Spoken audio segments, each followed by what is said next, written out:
So at any point in time, you're going to know for a year going forward how much of your revenue, what percentage of it is effectively nailed. Now, the likes of Quartix have quite a big customer churn. I think they lose 14%. They're dealing with smaller customers, thousands of them. So there's less specific customer risk, but you're going to start losing them. The likes of Elica probably have got stickier customers. They're probably going to be less churn. The same as Dot Digital as well. There's probably a bit less churn as well. It's the annualized recurring revenue reflects the sticky nature of sales, your revenue. Hello and welcome to the Investors Champion podcast. The goal of this podcast is to give you a quick but informative rundown of some interesting topics affecting UK investors and a rundown of the biggest movers in the UK share market, including AIM and some bonkers bargains for you to take a closer look at. Let's get started. Hello, Chris. Hello, Lee. Good to be here. Olympic week. Are you enjoying the Olympics? I love the Olympics. Absolutely brilliant. I'm an expert now on everything. Dressage, canoeing, you name it. I'm an expert, especially BMX. Oh, yeah, I know all the windscreen wiper. I've got the whole lot now. I'm the man. So we're going to see a surge in sales of BMXs, are we, in canoes after this Olympics?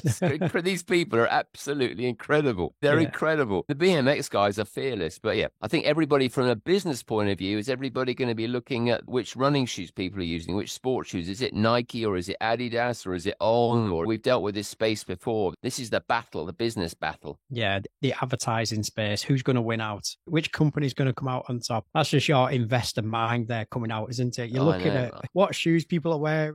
I discovered today about this selfie thing. They're all having selfies on the medal podium. So the medal podium is sponsored. The selfies are sponsored by Samsung. Given one of their flip phones and then taking a selfie with it. Can you believe it? I wonder why there were so many selfies going on. That's just to get Samsung in the actual picture for receiving the medal then. Probably. Yeah, there you go. Product placement, unbelievable. Product placement, can't fault them. So maybe Samsung, the stock we should be looking at. Yeah, maybe. We got one of our ultimate stocks has been very prominent. The LVMH, Louis Vuitton, featured in the opening ceremony, one of its trunks. It's also, I understand its trays are being used to carry the medals as well. You don't even realize it. So product placement again. Product placement again. What can we do on the IC podcast for product placement? Does anyone want to place something in this? I doubt it. We don't want advertising. We don't want sponsorship. We need to retain our objectivity. That's the key. Agreed, mate. Should we move on then to the main topics? We've got St. James's Place. That's an interesting topic. We've got a few updates from the Ultimate Stocks portfolio. And the one that may actually creep in, given the staggering numbers, that'll be interesting to hear your thoughts on Meta and the really good results they've just had. Then onto the small cap world, we've got some really good SaaS companies for you to take a look at. Quartix Technologies, Dot Digital,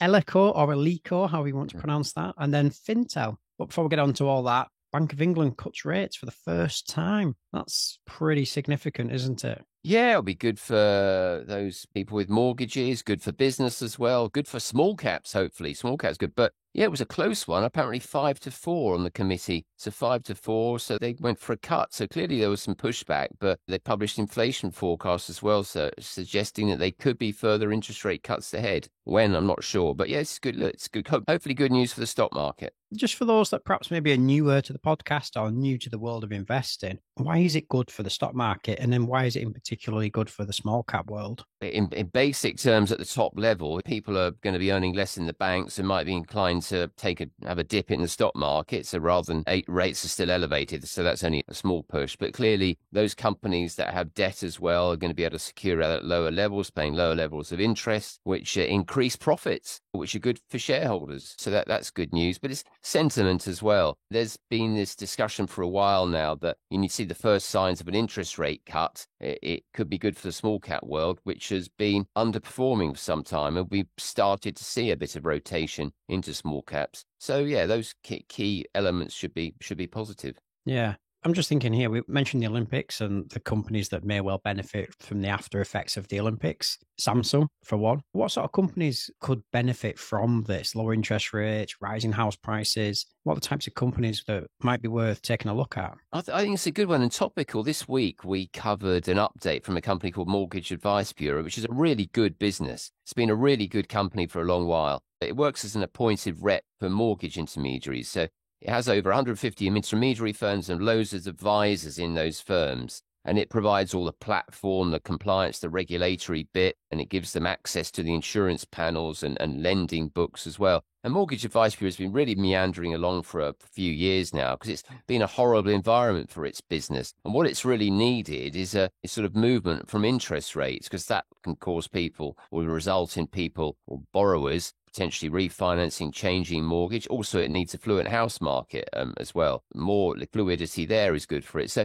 Mortgage Advice could be a real beneficiary, and you could see a big spike in its earnings in the coming months should rates keep coming down. But it's been a tough for a while. Still, the company's still 18% owned, or near 20% owned by its founder, who's CEO, who runs a really good ship. But it's been a really good business. A Mortgage Advice Bureau, I would look for that one. Definitely one to follow.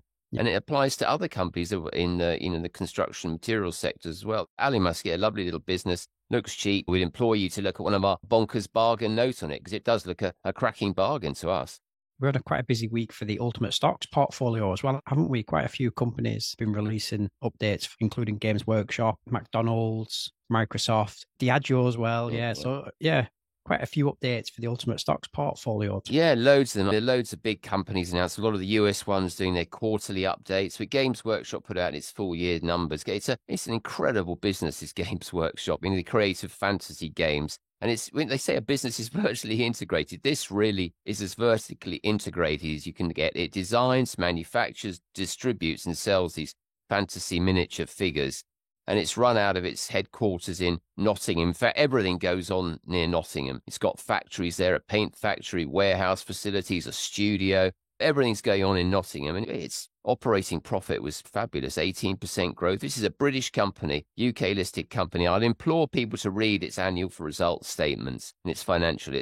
They're a delight to read, lots of information, lots of background. It tells you exactly what it's doing. Operating profit rose 18% to 202 million. Operating margins, 38% operating margin. This is fabulous. Reporting's earnings are up 11% because it got a higher tax bill. That impacted the earnings. Great cash flow. Their employees often get a nice cash bonus as well. You get a nice dividend, often a special dividend. But of note, for any investors out there, the other thing you should be looking at in this business is it makes a point of telling you that a key measure is the return on capital employed. So it assesses what it spends on capital and the return it wants for it, which is a long-term measure of their performance. And that is just fabulous. That increased to an eye-popping 176% return on capital employed. So a lovely business, a lovely UK success story, a real gem on the UK stock market. And you get a nice 4% dividend yield with it as well, ignoring the special. So investors, have a look at it. It's a great little business. Not so little anymore. It's quite big, several £billion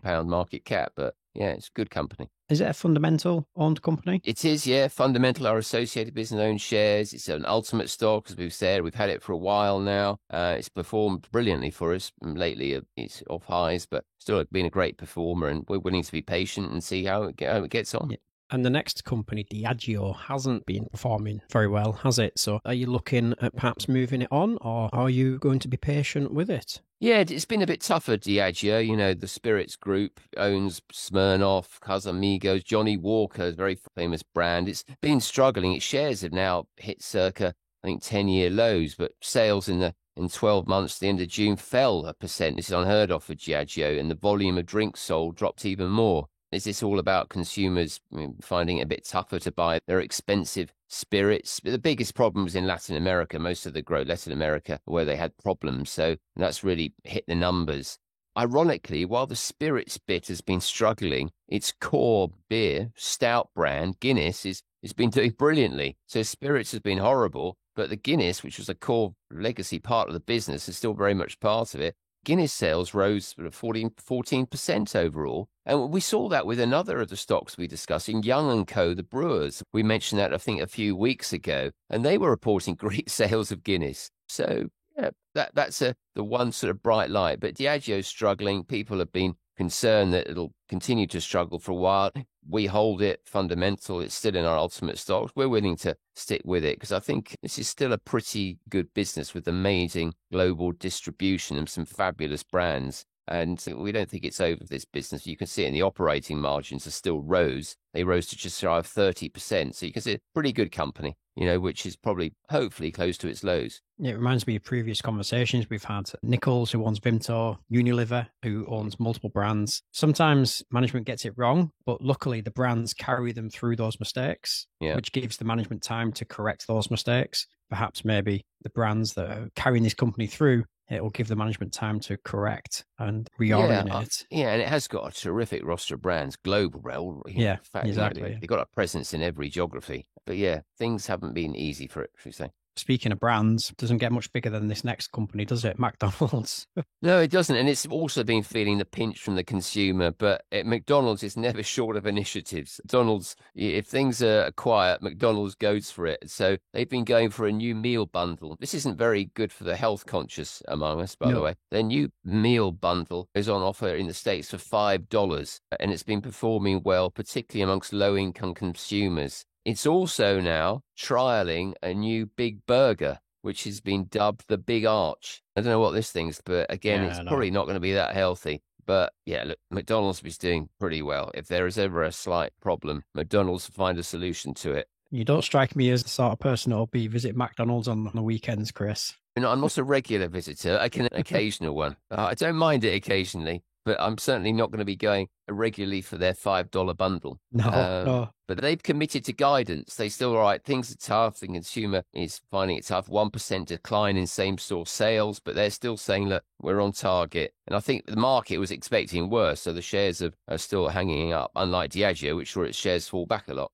And the final company to touch on in the IC portfolio is Microsoft, which we have mentioned in the past, but it's just such a company that impresses every time, isn't it? Oh, this has been a really long-term holding of ours, fundamental, and it was in the ultimate stocks from day one. It's just brilliant, and it's still doing very well. It's got this position in AI. It's spending heaps of money in AI. But the one sort of minor concern, was with the returns for its Azure cloud business, in which the AI piece sits. Its growth was 29%. This is the world's largest or second largest company, or it's vying in the top three all the time. Growth of 29% disappointed because analysts were expecting 30%. So we're talking, this is irrelevance, really. Overall revenue in the quarter rose 15%. So that's the whole business. Net income was up 10%. This is a $3 trillion company trading like a micro cap, the way it's growing. But it's spending, the money it's spending in AI, $19 billion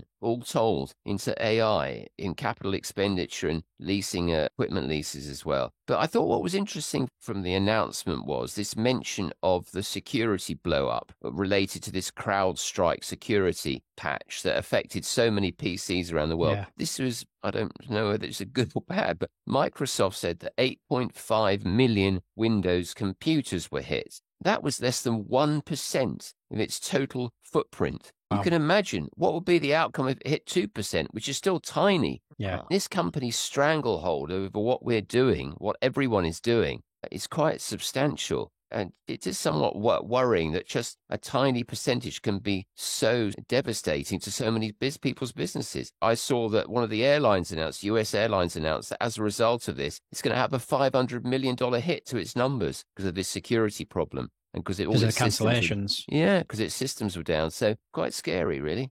You're right. When you put it like that, it does sound pretty scary. And perhaps equally as well, the next company we're going to discuss, Meta, with a reported 3.3 billion active users, is equally as scary. And it certainly looks like it's going down the AI route like the rest of the tech companies, and probably the AI will actually enhance its core product, which is advertising, and the user experience on its social media channels. So perhaps more in line with its actual core product and core revenue. But the numbers have just been posted, Chris. Absolutely amazing, incredible numbers. Be interested to hear your thoughts on it and whether it's going to make its way into the IC portfolio anytime soon.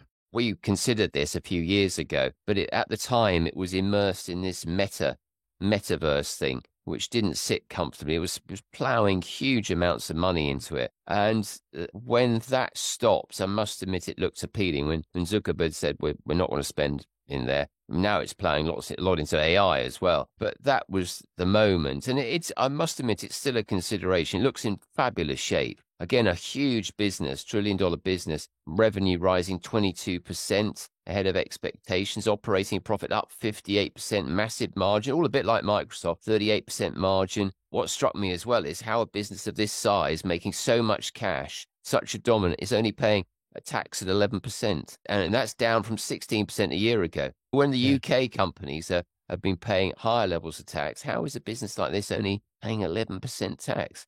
Something doesn't sit quite right there, but notwithstanding that, we won't need to get into that discussion. But yeah, it's an incredible business. Have we missed out? Seemingly not. The concern now is rather than plowing huge amounts into the metaverse, it's plowing huge amounts into the AI. Our portfolios have got massive AI exposure in Microsoft, Nvidia, and the Alphabet. Do we want more? Conceivably, perhaps not. But yeah, look, it's in great shape. The other stats that was just staggering is it's got average daily users rose 7% to 3.3 billion. 3.3 billion daily users of either it's Facebook or combined Facebook, Instagram, or WhatsApp. Then we show its key apps, but it's just unbelievable exposure. There also is a lot of reports going around that they're overinflating the numbers, isn't there? Perhaps you think there's some double ups there and things. Yeah. How many actual genuine accounts?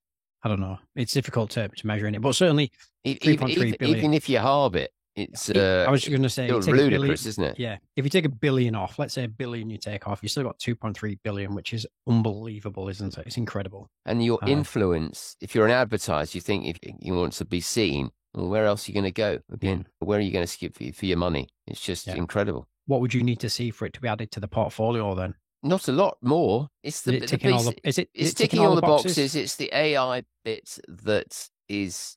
Do we want more supercharged AI exposure? That's the key from my perspective. And again, supercharged AI exposure fueled by advertising. Really, conceivably it's this or Alphabet, as in Google. You've got a similar dynamic going on here, I think.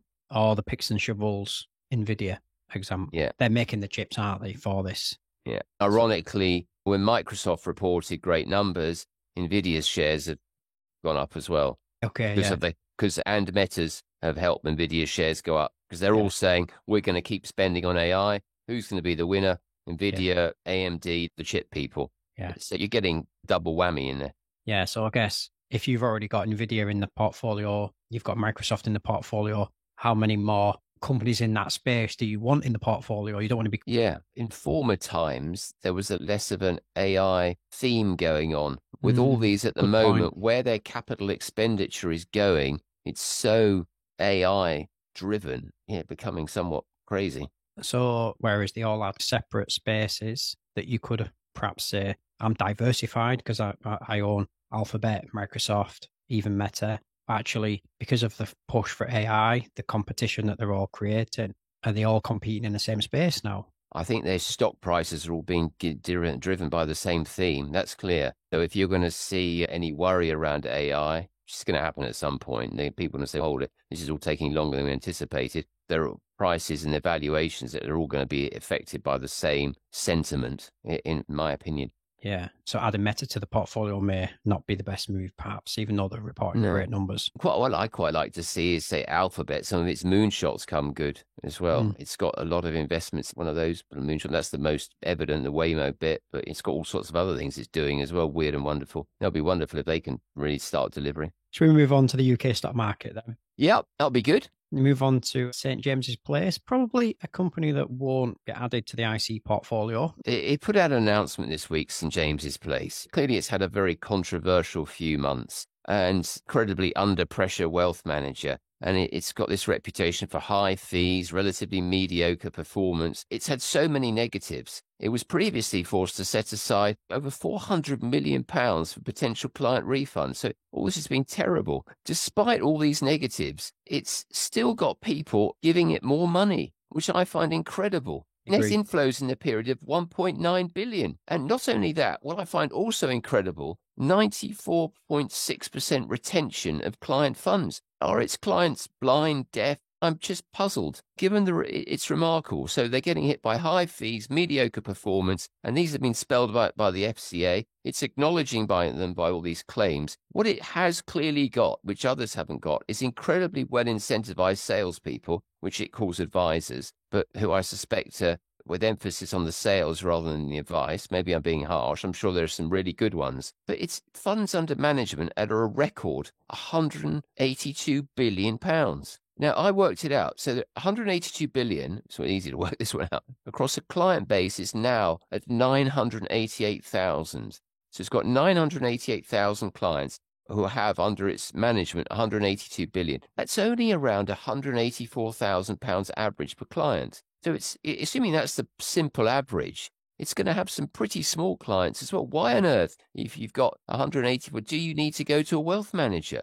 It shouldn't be necessary. Why on earth are you paying fees? It's quite frankly, it's beyond me. Never underestimate a well-incentivized human being. No, clearly not. It's got the sales force to die for. Exactly. That's what I mean. Yeah. And these advisors, stroke salespeople, when they want to buy out another advisor, the company lends them money. And the St. James's Place, the last count that was looked at, had loaned 920 million to advisors to buy out retiring advisors. So as you say, they've got to be well incentivized simply to pay back the loans that they've taken out from the company. I just think the whole thing's ludicrous. How people relatively, all right, modest maybe savings in the grand scheme of pensions and savings, 184,000. It's a lot of money as well, but really it doesn't demand a wealth manager. You can do it yourself, and they'll be saving over the lifetime of the investment tens of thousands of pounds. We've had multiple conversations about this, haven't we? That financial services have done a brilliant job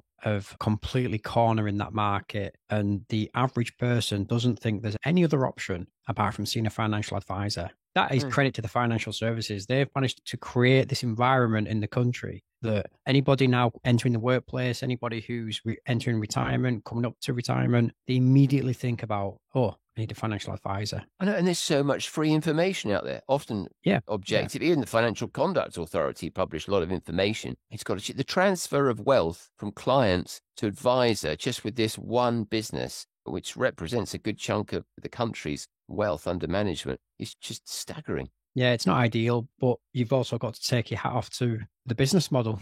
It's working. Yeah, absolutely. Yeah. Well done to the advisors, stroke salespeople as well. They're doing a heck of a job. I mean, if they are able to keep hold of their clients, despite all this rubbish being thrown at them and all this criticism, it's pretty robust, as you say, pretty robust business model. Yeah, it has. Should we move on to the small caps now and the AIM market? Yeah, it's been some good moves in there as well. We've been pleased with some of our fundamental holdings in there. One company that a bit of a favourite of ours, which has had a few struggles over the last few years, is Quartix. It's a subscription-based business, but not just software, it's hardware as well, in vehicle telematics, generally to small fleet operators. So not the big lorries and trucks. It's to small operators. It provides telematics. It's got other initiatives going in. It's got a dash cam products as well going in. It's very innovative. And it made this crazy acquisition a few months ago. It's written off immediately under the previous CEO who left, previous CFO's gone. The founders come back, and it's just reported terrific growth in revenue, really. 10% growth in revenue, all organic, so no acquisitions in there. And it's all about growing its fleet. And where it's been growing really strongly, not only in France, but in Germany and Spain and Italy as well. And that European destination's been going great guns. And it's got now 28,000 fleet customers operating 283,000 units, vehicles. So you can see that's the type of business you have loads and loads of customers with lots of different underlying applications to it, and double-digit growth as well is restored. And the returning founder, who's the exec chairman, has been doing a great job really refocusing on its core bit of just growing that subscription base. It's had a few problems in the US, which it needs to get to grips with, but it's growing so fast in the European markets, there clearly is a massive opportunity there.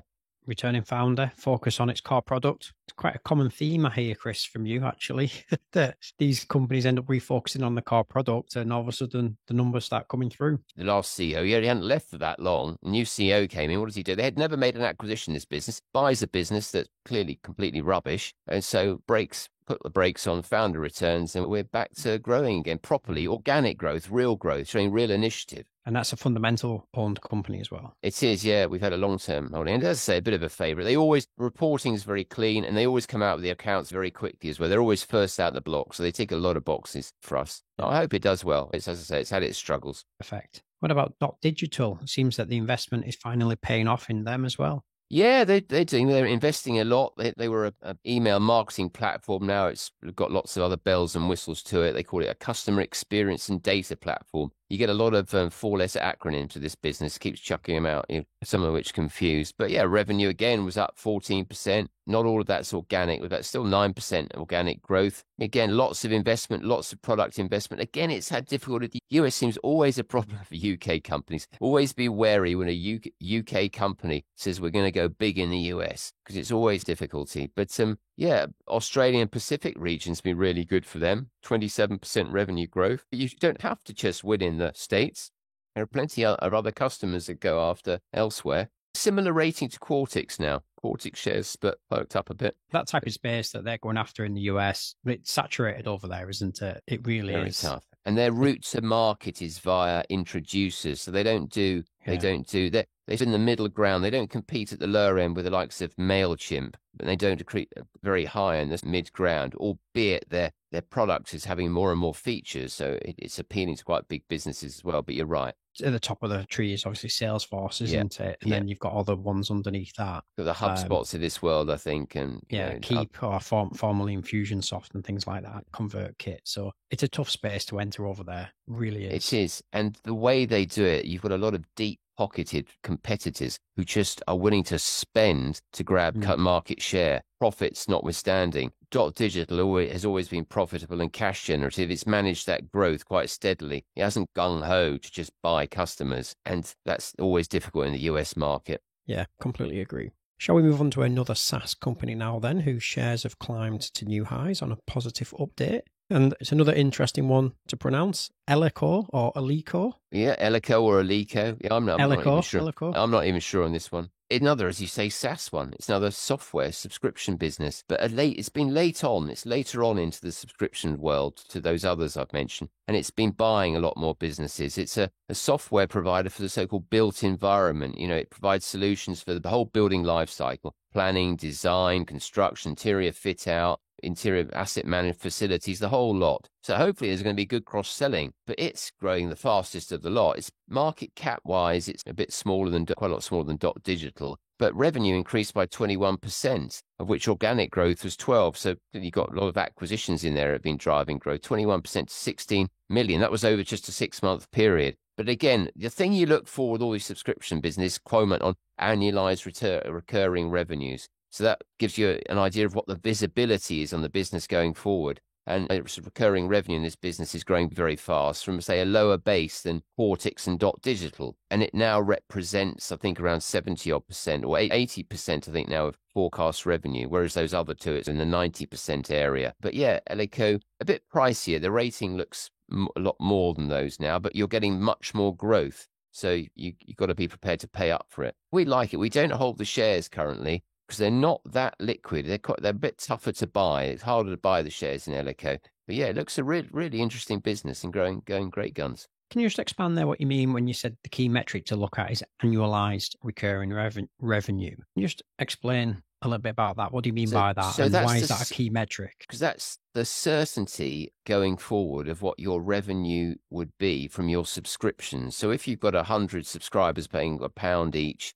and they're gonna be in for at least a year, effectively that measures they could be 100%. They might be, only conceivably, given you're going to lose some, conceivably you've got 90% of your revenue is visible going forward. So at any point in time, you're going to know for a year going forward how much of your revenue, what percentage of it is effectively nailed. Now, the likes of Quartix have quite a big customer churn. I think they lose 14%. They're dealing with smaller customers, thousands of them. So there's less specific customer risk, but you're going to start losing them. The likes of Eleco probably have got stickier customers. They're probably going to be less churn. The same as Digital as well. There's probably a bit less churn as well. It's the annualized recurring revenue reflects the sticky nature of sales, your revenue.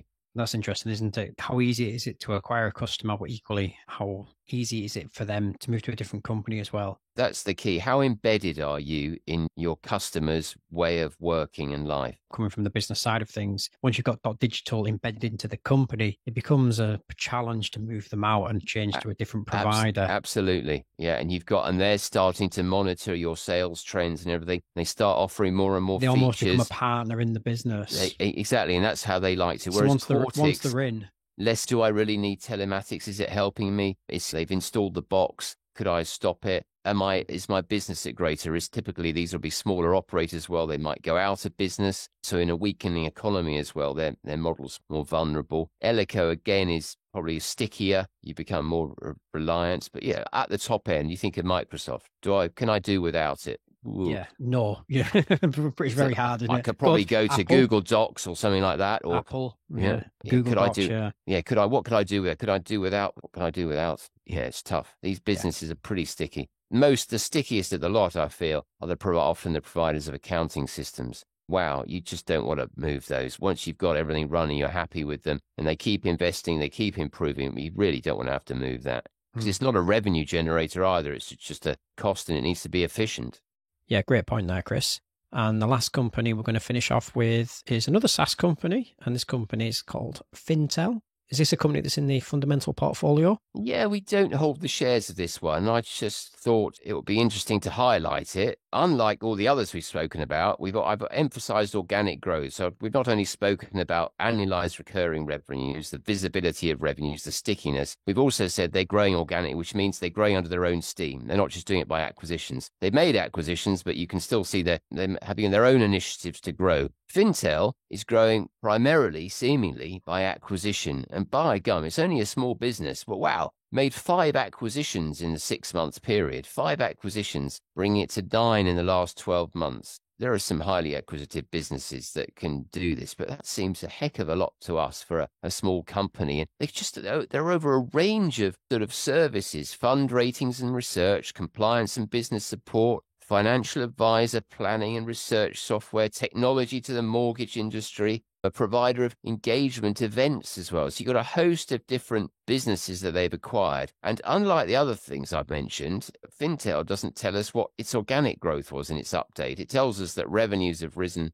12.5%, and the fairy tale adjusted EBITDA rose as well. Always these fairy tale numbers. But there was mention of organic initiatives. We're not actually told whether there was any organic growth. But yeah, so we will see how this one gets on. It's got a load of supporters. Lots of institutions love it. They clearly think it's doing a wonderful job. It's got co-chief execs as well. So it's well liked by people in the know. I'm clearly not a person in the know, but I always a bit skeptical of companies making loads and loads of acquisitions very quickly in a host of different areas. Going back to what did you say about focus? I'm sure there is some focus, but I can't quite see it here. Yeah. Can I share something with you that I've learned from many conversations that we've had, not just on the podcast, but separately? There's the very odd company that seems to be able to be successful in multiple different sectors or different areas. But the vast majority of companies that are really, truly successful focus on their main core product, their main core offering. And what I've learned from listening to you multiple times is there seems to be a trend that those companies that deviate from their core product into other areas, they end up coming back to their core product because whatever they try. Often the case. Yeah, I've noticed quite a common pattern listening to you and the many conversations that we've had outside of the podcast. That just seems to happen quite a lot. But those companies that seem to spread themselves too thin, they're not as successful as those that just focus on their core product. Games Workshop example. Yeah, brilliant example. And we spoke at the top end, didn't we? At the very start, earlier in the show, we spoke about Meta, how it's deviated in the metaverse, all excited. A great example. Yeah. Stock market hated it. Suddenly, it's a great example. We're not going to do that so much. We're going to go back to our core product. Go back to what, and that's going to fuel now maybe our AI, which is more relatable to our advertising really as well, which is where we make money. I mean, and there is the odd companies that can do that. It's very true. And the largest company in the world, or has been the largest by market cap for a long time, Apple, for such a huge business, and it has relatively few products, but they all tie in together. They all tie in together. Yeah. Apple is very clever how it does it. Shall we leave it there, Chris? Yeah, that'd be good. Some really good points there, Lee. Excellent. Yeah, brilliant. Another good podcast. Really enjoyed it as always. Yeah. See you next week. See you next week. Yeah, that'd be good. Well, that's it for today. Please subscribe for next week's episode as we will once again discuss global events, the UK share market, and some more bonkers bargains for you to take a closer look at. If you want to take a deeper dive into any of these topics and indeed more exciting and interesting companies, then please feel free to visit investorschampion.com to learn more. All the links are just in the show notes just below. Many thanks for listening, and we hope you have a great day.